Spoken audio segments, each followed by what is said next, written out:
চেয়েছিলাম। তো আমি এই পর্যায়ে ব্যারিস্টার ওমর ফারুক, যিনি আমাদের মধ্যে এখন আলোচনা রাখবেন, তাকে অনুরোধ করছি তার বক্তব্য উপস্থাপনের জন্য।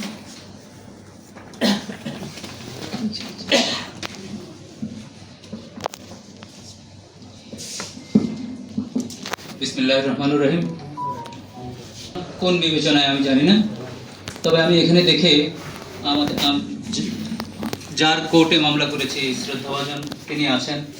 আর আরেকটা বিষয়, ওনার পরিবারের সাথে সম্পৃক্ততা, উনি ওনার সন্তান নিয়ে উদ্বিগ্ন ওনার নোটে লিখেছেন। সেই সময় মঞ্জুর আল মতিনদের পক্ষে যে 5 জন আইনজীবী ছিল, আমি ব্যারিস্টার ওমর ফারুক একজন ছিলাম। এটি আমি জানি আমার জীবনে হয়তো এটি একটি অনেক বড় ধরনের ঘটনা। আমি মনে করি হয়তো আপনাদের কাছে ছোট হলেও আমরা সেদিন সুপ্রিম কোর্টে 6 সমন্বয়কের ইলিগেল ডিটেনশনের বিরুদ্ধে এবং নির্বিচারে গুলিবর্ষণ করে শিশু থেকে শুরু করে বৃদ্ধ পর্যন্ত হত্যা বন্ধের নির্দেশনা চেয়ে আমরা যে রিটটি করেছি, সেদিন আমরা 10-15 হাজার আইনজীবীর ভিতর আমরা 6-7 জন লড়ে গিয়েছি। আমাদের সাথে 7-8 জনের বেশি ছিল না। সুপ্রিম কোর্টে আমাদের গাউন ছিল না, গায়ে টেনে মিস্ত্রে জাজের সামনে গাউন ফেলে দেওয়া হয়েছে, আমাদেরকে বসতে দেওয়া হয়নি। আমরা 3.5 ঘন্টা দাঁড়িয়েছিলাম, ব্যারিস্টার সারা হোসেন সহ, অনিকা হক সহ আমরা। এবং সেই রিটে আমরা যারা বাদীর আইনজীবী তাদের কথা না শুনে 11 জন আওয়ামী লীগের শীর্ষ নেতাদের কথা সেদিন শুনেছি। 3 সপ্তাহব্যাপী এই রিটটি চলমান ছিল। এনিওয়ে, ওই কথার দিকে আমরা যাব না। আমরা বলছি যে এতগুলো প্রাণ, এত পঙ্গুত্ব, এত বিসর্জন, আপনারা যারা সাংবাদিক ছিলেন, সাংবাদিকতা নিযুক্ত হয়েছে, আছে কি নেই সেই বিবাদেও আমরা নেই, সেই প্রত্যাশা হারিয়ে গেছে, আমরা সেটি নিয়ে কথা বলতে এসেছি। অধ্যাদেশের মৃত্যু হয়েছে, অপমৃত্যু হয়েছে, সেটি নিয়ে আমরা কথা বলতে এসেছি মাত্র অল্প কয়েকদিনের ব্যবধানে। হয়তো ওদের এই শহীদদের যদি কবরগুলো এখন খোঁড়া হয়, আমি জানি না, হয়তো এখনো তাদের ব্লাড এখনো জীবিত আছে, হয়তো তাদের যে পোশাকে আমরা সমাহিত করেছি পোশাকটা এখনো দবদবে আছে। তো সেই অবস্থায় দাঁড়িয়ে আমরা এখন বলছি যে 55 বছর ব্যাকে আমরা চলে গিয়েছি। যেই 55 বছরের জীবন্ত ইতিহাস, উনি বেদনা নিয়ে এখন বেড়ে যায়, সকালে বেদনা নিয়ে ঘুম থেকে উঠে, যে তরুণ চাকরি যখন করতো তরুণ, উনি তখন সরকারি চাকরি করতেন, একজন জয়েন্ট ডিস্ট্রিক্ট জাজ, ওনার উপরে আরো 2-3 লেয়ার, সাহস করেন উনি, মামলা করেছেন। মামলা করে বিচার অঙ্গনকে সেপারেশনের যুদ্ধে 25 বছর কাটিয়ে এরপর আমরা একটি অধ্যাদেশ পেলাম, যে অধ্যাদেশটি আসলে এইভাবে পাওয়ারও কথা না, কারণ সেটেল হয়ে গিয়েছে মতিন স্যারদের আইনে, এই জাজমেন্টে স্যারদের জাজমেন্টটি সেটেল হয়ে গেছে। বিচার অঙ্গনটা সেপারেশন, এটা কারো রক্তচক্ষুর আন্ডারে থাকবে না, কারো অ্যাডমিনিস্ট্রেটিভ লয়ের আন্ডারে থাকবে না। কিন্তু তারপরও আমাদের অধ্যাদেশ করতে হয়েছে। আমরা এমন দুর্ভাগা জাতি, সুপ্রিম কোর্টের অ্যাপিল বিভাগের সিদ্ধান্তের পরেও। কিন্তু আজকে সবচেয়ে বিস্ময়কর ব্যাপার ঘটলো, একটা জিনিস বলি আপনাদেরকে, যে কষ্ট এখানে এই অধ্যাদেশের মধ্যে যে বিচার বিভাগের এই পৃথকীকরণ, সচিবালয়ের পৃথকীকরণের কারণে রাজনৈতিক খবরদারি বন্ধ হবে, সরকারের খবরদারি বন্ধ হবে, প্রাইম মিনিস্টারের কার্যালয় থেকে আর আদেশ আসবে না, কমান্ড আসবে না, এরকমই তো কথা সেদিন তারা বলেছিলেন। আজকে সেই একই ব্যক্তি বলছে আরো আলাপ আলোচনার দরকার, পর্যালোচনার দরকার। যদি এই কথা দরকার হয় তাহলে তো এটা সানডে হয়ে যাবে অটোমেটিক। আপনারা উত্থাপন না করলেও তো রহিতকরণের বিল এনে এটা এমন, আমরা আমাদের নোয়াখালীর ভাষায়, আমি নোয়াখালীর ছেলে বলে যে খামিরা করা হয়েছে। অর্থাৎ আপনি যখন বাঁশকে আপনি গর্তে ঢুকান তখন বলে যে আরেকটু হিলাও, এটা খামিরা হবে। তো আমাদের এখানে সুপ্রিম কোর্টের অনেক সংবাদদাতা এখানে আছেন, আপনারা সেদিন দেখেছেন আমরা কি অসম যুদ্ধ করেছি, অসম লড়াই করেছি। আমরা খুব একটা টেন্সের ভিতর মনে চলে যাচ্ছে আলোচনাটা একটু করতে। আমার একটা, আপনাদের মনে আছে 90 দশকে যারা আছেন, রেনেসা একটা সঙ্গীতের, আমি ছোট্ট করে ওই সঙ্গীতের 2টা লাইন আপনাদেরকে শোনাই। আমার হঠাৎ করে মনে হচ্ছে এরকমই ছিল, আচ্ছা কেন মানুষগুলো এমন হয়ে যায়, দিন বদলের খেলাতে মন বদলের মেলাতে, আচ্ছা কেন মানুষগুলো বদলে শুধু যায়। আমি এই গানে বদলে শুধু পর্যন্ত আমি এলাও করি, বদলে যায়, আমরা বদলাতে জানি, আমরা বদলে যাই সকাল বিকাল, কিন্তু অমানুষ যে হয়ে যাচ্ছে, আমরা যে অমানুষ হয়ে গেছি কখন, আমাকে গত পরশু টেলিভিশন গতকালকে না গত পরশু ওই যে যখন আবু সাইদের রায়ের পরে জিজ্ঞেস করা হলো আপনার প্রতিক্রিয়া কি, আমি কি অমানুষের বিচার হয়েছে প্রতিক্রিয়া, শুরুতে বললাম অমানুষের বিচার হয়েছে, বললাম অমানুষ। আমি বলছি আবু সাইদ মানুষের সামনে বুক এভাবে চেতিয়ে দিয়েছে, মানুষের সামনে, তার দৃঢ় বিশ্বাস ওরা সব মানুষ, ওকে ও নিরস্ত্র কিছুই করবে না। কিন্তু ওরা যে অমানুষ দানব হয়েছে আবু সাইদ বিশ্বাস করতে পারেনি। গুলির পরে, তার মৃত্যুর পরে আমরা জানলাম সামনে সবগুলো অমানুষ ছিল। সুতরাং অমানুষের বিচার হয়েছে, অমানুষের বিচার আরো ভয়াবহ হওয়া উচিত ছিল, ফাঁসি হওয়া উচিত ছিল। আমরা সেখান থেকে আমরা হতে পারিনি। তারপর আমি স্বস্তি প্রকাশ করেছি, 148 জনের শাস্তি হয়েছে, সূচনা হয়েছে, হাইয়াসরা আইনের ভিতরে আনতে পেরেছে। আমি সেদিকে যাচ্ছি না, আমি বলছি যারা 1.5 মাস আগে 2 মাস আগে এই আমাদের ডায়াসে আমাদের সাথে বসেই তো কথা বলেছে ওরা, যারা আজকে এই যে রহিতকরণ বিল এনে বলে আরো আলোচনার দরকার, আমি আপনার সাথে এগ্রি, আরো আলোচনার দরকার। আমি আপনার সাথে এগ্রি। আমরা 25 বছর সাংবিধানিক কোর্টে প্র্যাকটিস করার পরেও সংবিধান জানি না, আমি এগ্রি, ফুল এগ্রি। আপনারা শিক্ষক, আপনারা প্রতিদিন নতুন নতুন বিষয় দেন, আমরা তাতেও এগ্রি। কিন্তু আপনি এই গত 1.5 মাস আগে যে কথা বলেছেন, একই বিষয়ে আপনি শিফট করেছেন, আপনি ব্যাখ্যা দিবেন না যে আপনি কেন শিফট করেছেন? আপনার দুইটা তো অসত্য হতে পারে না, আইদার ওয়ান মিথ্যা ওয়ান সত্য। আপনি পৃথক সচিবালয়ের দিনে যে স্বস্তি প্রকাশ করেছেন, আমাদেরকে মিডিয়া যখন বলতে বলেছে, আমরা বলেছি প্রান্তিক মানুষ হয়তো কিছু মুক্তি পাবে। আমি জানি এই অঞ্চলের মানুষ মুক্তি পাবে না, কারণ ওই সিরাজউদ্দৌলার পতন দেখতে আমাদের যে উৎসুক জনতা ওখানে জড়ো হয়েছে, বলছে তারা যদি একটা পাথর মারতো 12 জন ইংরেজ সৈন্য রাইফেল নিয়ে পালাতো, কিন্তু তারা সিরাজউদ্দৌলার পতনকে সেলিব্রেট করেছে।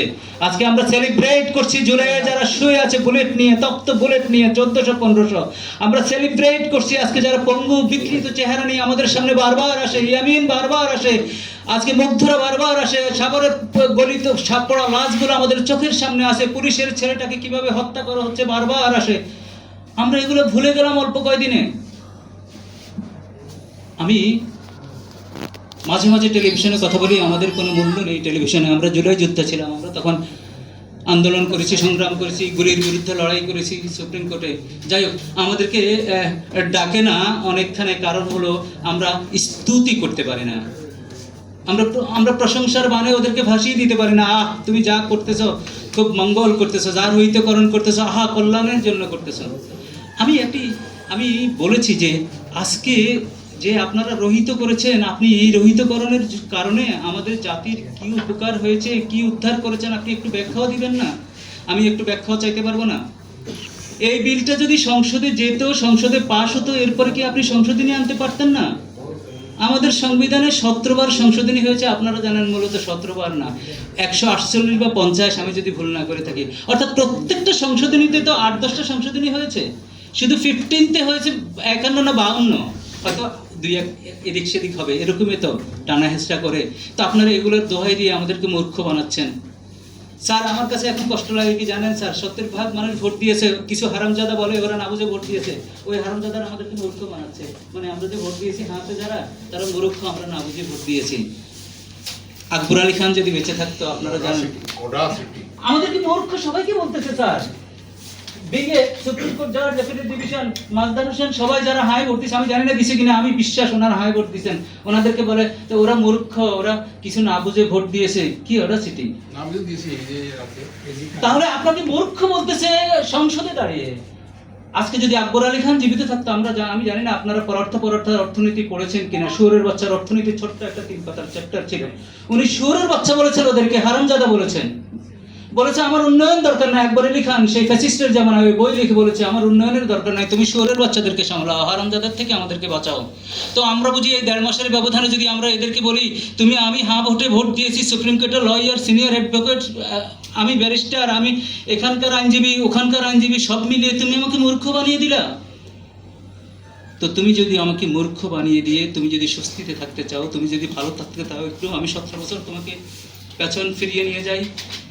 তোমার 17 বছরের যন্ত্রণার কথা আমরা বলেছি, আমরা একটা আবরণের ভিতর থেকে বলেছি, আনপলিটিক্যাল আবরণের ভিতর থেকে আমরা সুপ্রিম কোর্টে বলেছি। তোমরা এতটুকু সময়ে এই সব ভুলে গেলে।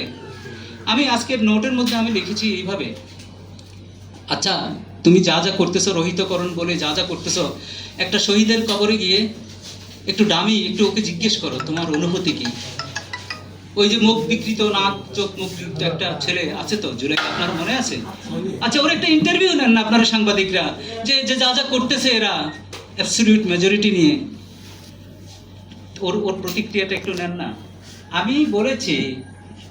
আমি বলেছি মিডিয়াতে, টেলিভিশনে, যে এই সংসদ সব বিজয়ীদের। আমি বলছি এখানে যারা আছে সবাই বিজয়ী হয়েছে। দেখেন, এই সংসদে বিএনপি বলেছে তারা মেজরিটি পাবে, তারা মেজরিটি পেয়েছে, বিজয়ী হয়েছে। জামাত এখানে অনেকে বলেছে 25-30 সিট পাবে, ভালো করবে না, তারা 70, 77, 78 সিট পেয়েছে, যেখানে সর্বোচ্চ তাদের 18 বা 21, তারা বিজয়ী হয়েছে। এখানে নতুন একটা দল এনসিপি, ওরা এত মেলাইন, এত কিছুর পরে ওরা 6টি আসন পেয়েছে, বিজয়ী হয়েছে।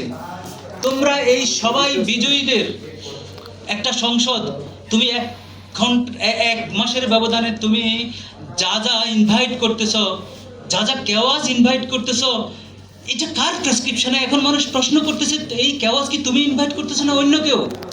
আমাকে সবক দেয়, 17 বছর যে ছিল না এই মাঠে, আমরা কত যুদ্ধ করেছি, অসম যুদ্ধ। আমাকে সবক দেয়, আমাকে শিক্ষা দেয়, আমাকে জ্ঞান দেয়। সে তার হাতে গুম অধ্যাদেশ বাতিল হয়, যে গুম হয়েছে, অথচ জানে না এই দেশের ভিতরে যারা গুম হয়েছে প্রতিনিয়ত, প্রতি ঘন্টা, প্রতিক্ষণ তারা কত কষ্টের প্রহর গুনেছে। আমরা তো তোমাকে দেখেছি একটা বাংলো বাড়িতে, কাজের লোকও নাকি সেখানে ছিল, আমি জানি না কাজের লোক ছিল অন্য কোনো, আমি আর লিঙ্গভেদে কোনো শব্দ উচ্চারণ করতে চাচ্ছি না, আপনার আরাম আয়াসের জন্য অন্য কিছু ছিল কিনা।